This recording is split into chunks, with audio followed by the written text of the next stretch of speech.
Hey, Jason from xFanatical here. In this short video, I'm going to demonstrate to you a SafeDock feature that removes the Google Drive sharing feature completely from Google Workspace to prevent your students from sharing inappropriate files to people.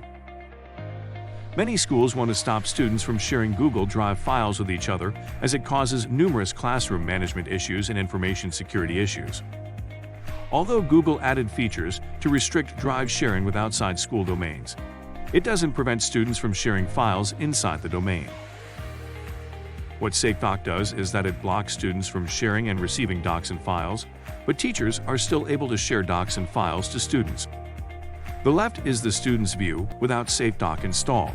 The right side is with SafeDock installed.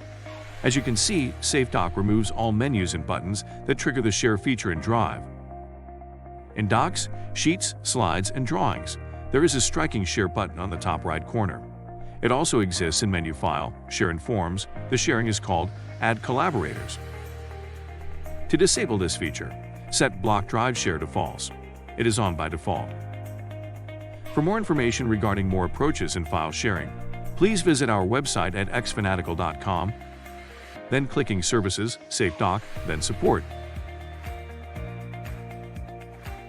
If you have yet to install SafeDock, please apply for a 30 days trial.